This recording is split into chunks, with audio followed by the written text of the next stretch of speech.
بسم اللہ الرحمن الرحیم۔ السلام علیکم دوستو، میں ہوں Areed Saleem. Welcome to my YouTube channel novel orchard. کیسے ہیں آپ سب لوگ؟ یقیناً آپ لوگ بالکل ٹھیک ہوں گے اور آپ کو یہ سفر انجوائبل بھی ہوگا۔ اچھا، سب سے پہلے تو میں آج میں بیسیکلی بہت زیادہ خوش ہوں، تو آپ کے ساتھ اپنی خوشی تھوڑا سا شیئر کرتی ہوں۔ آج ابھی کچھ دنوں پہلے میرا رزلٹ آیا تھا 7th سیمسٹر کا۔ آپ کو پتہ ہوگا میں اسٹوڈنٹ بھی ہوں، تو اس میں بھی الحمدللہ میں ٹاپر رہی ہوں۔ تو آج میرا گیٹ کا رزلٹ آیا ہے، تو الحمدللہ میں نے اس میں 89 مارکس سکیور کیے ہیں، تو اس لیے میں تھوڑی سی خوش ہوں۔ اب چلیں اب آپ کو بھی تھوڑا سا خوش کرتے ہیں۔ اب ہم جو چلے تو جہاں سے گزر گئے ناول اپنا سٹارٹ کرتے ہیں۔ یقیناً آپ بھی ایکسائٹیڈ ہو گئے کہ آگے کیا ہوا تھا۔ میں بھی بڑی ایکسائٹیڈ ہوں اس کو پڑھنے میں۔ تو ہم آپ کا برداشت کا مزید امتحان نہیں لیتے، تو ہم چلتے ہیں اپنے ناول جو چلے تو جہاں سے گزر گئے، written by Maha Malik, episode number 2۔ دیکھو آذر، مجھے یہ باتیں بالکل پسند نہیں ہیں، وہ بے حد ناگواری سے اس نے کہا تھا۔ وہ بائک اس قدر تیز دوڑا رہا تھا کہ اس سے یہ بات چیخ کر کہنی پڑی تھی۔ یار کزن، ذرا کان کو قریب لے آؤ، بالکل سنائی نہیں دے رہا ہے۔ تمہیں آخر کب عقل آئے گی؟ وہ جھنجھلا کر بولی۔ نہ بھی آئے تو کیا حرج ہے، وہ ہنسا۔ اوہ سنو لڑکی، عقل اگر آ گئی نا تو نقصان تمہارا ہی ہوگا۔ جس طرح ایک میان میں دو تلواریں نہیں رہ سکتی، اس طرح عشق اور عقل کا کوئی میل کوئی جوڑ نہیں، ایک آئے تو دوسرا خود بخود رخصت ہو جاتا ہے۔ مجھے عقل آ گئی تو سمجھو عشق گیا ہی گیا۔ اچھا عشق ہے؟ وہ چڑ کر بولی۔ خود تو خوار ہوتے ہو، مجھے بھی کرواتے ہو، کیا سوچتے ہوں گے ابا؟ ارے وہ نئے زمانے کے ابا ہیں، جدید اصولوں پر بنے ہوئے۔ وہ ہنس دیا۔ کچھ نہیں سوچیں گے، شرم کرو۔ اجالا یار رحم کرو، میرا اتنا خوبصورت موڈ برباد مت کرو۔ بائک روکتے ہوئے اس نے کہا۔ آؤ تمہیں تمہاری پسند کی آئس کریم دلاؤں، میں یہیں کھڑی ہوں، تم لے آؤ جا کر۔ وہ خفا تھی اس کی اس حرکت پر۔ اچھا ٹھیک ہے۔ اس کے بگڑے ہوئے موڈ کے پیش نظر وہ فوراً مان گیا۔ یہیں لے آتا ہوں۔ وہ اس کی بائک سے ٹیک لگا کر بے خیالی میں مختلف گاڑیوں کی سڑک پر دوڑتا دیکھنے لگی۔ جب وہ آئس کریم پارلر میں گھس گیا، آج زندگی میں پہلی بار وہ اس طرح آذر کے ساتھ بائک پر بیٹھی تھی۔ وہ خود اس سے بات کرتا، وہ صفائی سے منع کر دیتی، لیکن اس نے تو پکا کام کیا تھا۔ سیدھا ابا کی خدمت میں حاضر ہوا تھا اور درخواست پیش کی تھی کہ وہ زوفشاں کو آئس کریم کھلانے کے لیے لے جانا چاہتا ہے، جس کے لیے ان کی اجازت درکار ہے۔ اور باعث حیرت امر یہ تھا کہ ابا نے خوش دلی سے اجازت دے دی تھی۔ ہاں اماں ضرور چپ سی ہو گئی، اور زوفشا کے ذہن میں رہ رہ کر اماں کا چہرہ آ رہا تھا۔ پتہ نہیں کیا ہوتا جا رہا ہے آذر کو، اس نے جھلا کر سوچا۔ بے دلی سے ایک ایک چیز پر پڑتی نگاہ اچانک ہی تھمی تھی اور اس کا دل یک بارگی زور سے دھڑکا تھا۔ ذرا سے فاصلے پر پارک کی ہوئی کار کی ڈرائیونگ سیٹ پر بیٹھا عالم شاہ اپنی تمام تر حسیات سمیت اس کی جانب متوجہ تھا۔ زوفشا کی سمجھ میں اور کچھ نہیں آیا اور رخ موڑ کر کھڑی ہو گئی۔ کچھ ایسی بات تھی اس شخص میں کہ نگاہ پڑتے ہی اس کا وجود پسینے میں ڈوب جاتا تھا، دل پسلیاں توڑ کر باہر نکلنے کی کوشش کرنے لگتا تھا۔ اجالا، اس نے اپنے پیچھے آذر کی آواز سنی، پھر بھی اس طرح سے اچھلی جیسے ایٹم بم پھٹا ہو۔ ارے وہ ہنس دیا۔ کیا ہوا ہے؟ اس نے غور سے آذر کو دیکھا اور نہ جانے کیوں اس کی آنکھیں ڈبڈبا گئیں۔ آذر گھر چلو۔ ہاں ہاں چلتے ہیں، یہ آئس کریم تو کھا لو، معجمی باجی کے لیے بھی میں نے پیک کر لی ہے۔ نہیں بس میں بھی وہیں چل کر کھاؤں گی۔ ہوا کیا یار؟ وہ جھنجھلا گیا۔ آذر اس نے ذرا سا رخ موڑ کر کنکھیوں سے پیچھے دیکھا اور جیسے اس کی جان میں جان آئی۔ گاڑی وہاں سے جا چکی تھی۔ کچھ پھوٹو بھی منہ سے۔ وہ چونکی۔ ہاں لاؤ، دو آئس کریم کھاتے ہیں۔ احمق، موڈ آف کر دیتی ہو۔ وہ ناراضگی سے اسے گھورنے لگا۔ زوفشا ہنس دی، ہر چند کہ اس کا ہنسنے مسکرانے کو قطعاً دل نہیں چاہ رہا تھا۔ ٹی وی اسکرین پر ناچتی تھرکتی لڑکیوں سے پرے اس کا دماغ کہیں اور موجود تھا۔ مخمور آنکھیں کہیں کسی گہری سوچ میں گم تھیں اور چہرے پر تناؤ کے سے آثار تھے۔ ہاں، کچھ ایسی ہی بات تھی اس میں جو سوچنے پر مجبور کرتی تھی، کچھ ایسا تھا جو دماغ کے تہوں میں اس طرح سے جذب ہوا تھا کہ نکالے نہ نکلتا تھا، ورنہ سید عالم شاہ نے کب کسی شے کو اتنی اہمیت دی تھی کہ وہ نہ چاہتے ہوئے بھی اس کے بارے میں سوچنے پر مجبور ہے۔ لڑکیاں تو اس کے لیے بس ایسے ہی تھیں جیسے بچوں کے لیے تصویریں میں کیمرے میں کھٹا کھٹ ایک کے بعد ایک تصویر نظر کے سامنے سے ہٹتی رہے۔ یہ کیسی تصویر تھی جو مستقل نظر کے سامنے تھی؟ پیشانی پر ہاتھ پھیر کر اس نے ہتھیلی کو بغور دیکھا۔ اے سی کی ٹھنڈک رگوں پے میں سرایت کر رہی تھی اور اس کے باوجود پسینے سے نم ہتھیلی اس کے ذہنی خلجان کی تصدیق کر رہی تھی۔ تمہاری سوچوں جیسی لگتی ہے نا؟ کہیں دماغ میں فہد کی آواز ابھری اور پھر گونجتی چلی گئی۔ یہ سوال اس کے دماغ کے ہر حصے پر ہتھوڑے برسانے لگا۔ تمہاری سوچوں جیسی لگتی ہے نا؟ تمہاری سوچوں جیسی، تمہاری سوچوں جیسی۔ ہاں، اس نے تڑپ کر اقرار کیا۔ ہاں ہاں، لگتی ہے میری سوچوں جیسی۔ میرے تصورات کی تفسیر، میرے ذہن میں بکھرے رنگوں سے بنی ہوئی مکمل تصویر، میرے خوابوں کی تعبیر بالکل وہی ہے، ویسی ہی ہے۔ لیکن میں نے یہ تصور دل کے صنم خانے میں سجاتے وقت یہ ہرگز نہیں سوچا تھا کہ کبھی یہ تصویر اس صنم خانے سے نکل کر سانس لیتی ہوئی میرے سامنے آ کر کھڑی ہو جائے گی۔ بت اگر دل کے معبد خانے میں ہو تو سب سے چھپ کر اس کی پرستش کر لینا آسان ہے۔ سامنے آ کر غرور سے کھڑا ہو جائے تو اسے سجدہ کرنا کم از کم سید عالم شاہ کے لیے تو ممکن نہیں۔ میں کیسے کہہ دوں اس سے کہ تم نظروں کے سامنے آئی ہو تو دل کا صنم خانہ ویران ہو گیا ہے۔ عالم شاہ کا دل نہیں رہا، ایک ویران سرائے ہو گیا ہے اور اسے بسانا، سجانا، سنوارنا تمہارے اختیار میں ہے۔ عالم شاہ تو بے اختیار ہو گیا ہے۔ نہیں، اس نے سختی سے اپنے ہی خیالات کو رد کیا۔ یہ نہیں ہو سکتا۔ یہ کیسے ممکن ہے کہ سید عالم شاہ ایک کم مایہ بے حیثیت لڑکی کے آگے بے اختیار ہو جائے، سرنگوں ہو کر اپنے دل کو روشن کرنے کے لیے اس کے جلووں کی بھیک مانگے؟ بے چینی حد سے سوا ہو گئی تو وہ کھڑا ہوا ہو گیا۔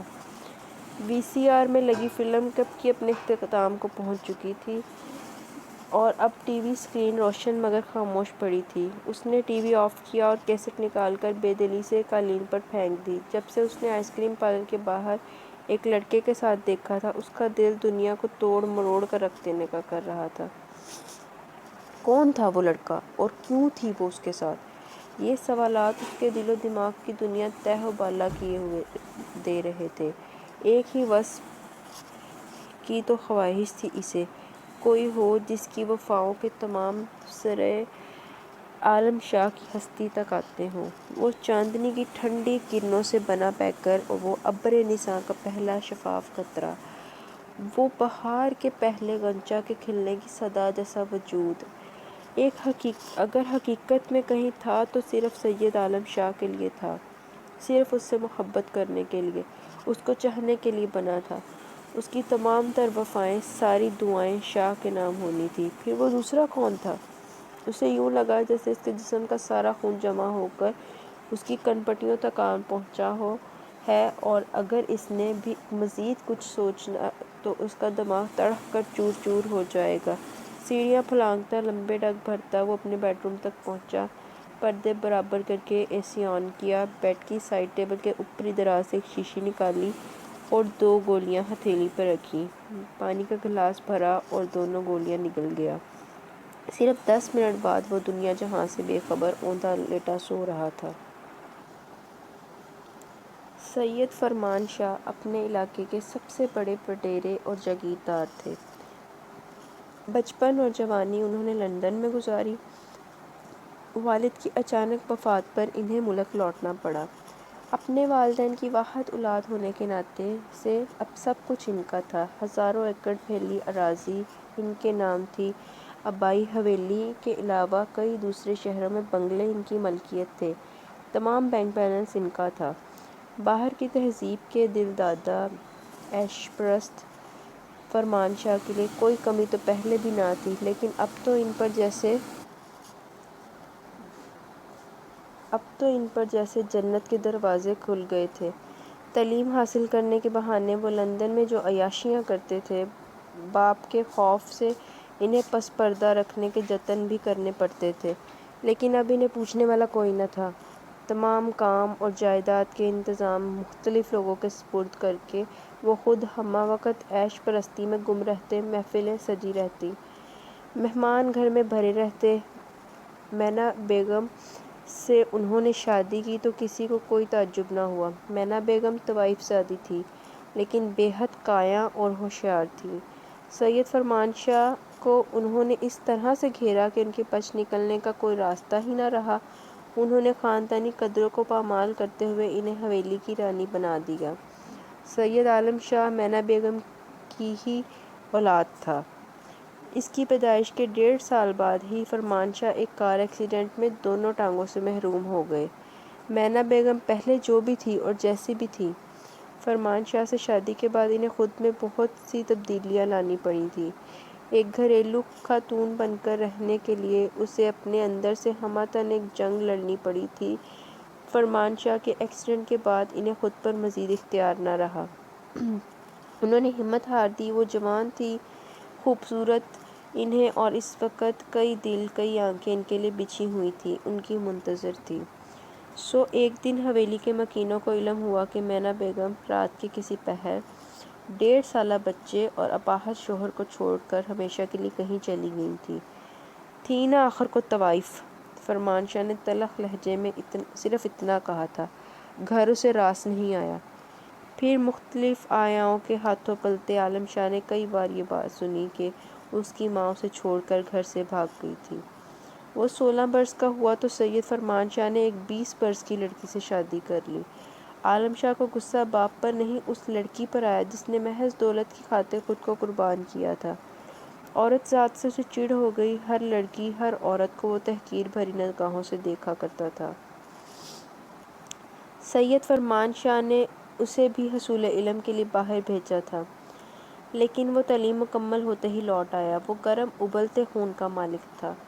اسے سرد موسم اور سرد مزاج راس نہ آتے تھے۔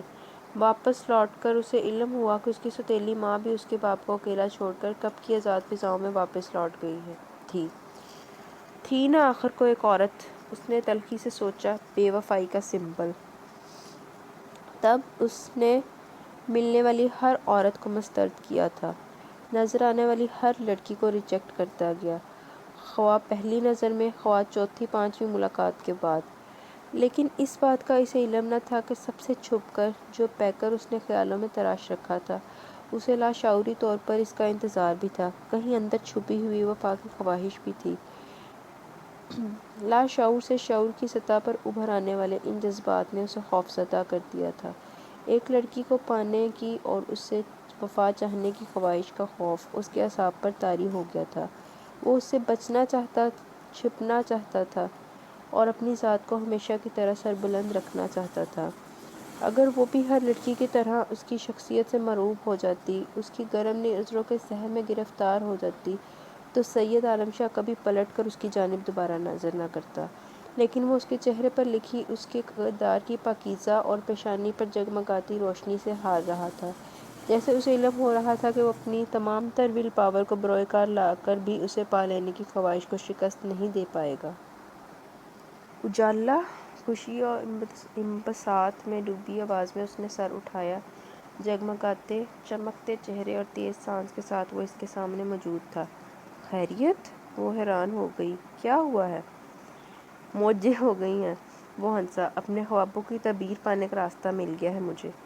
ہوا کیا ہے بتاؤ بھی، وہ الجھی۔ اجالا، میں آج بے حد خوش ہوں۔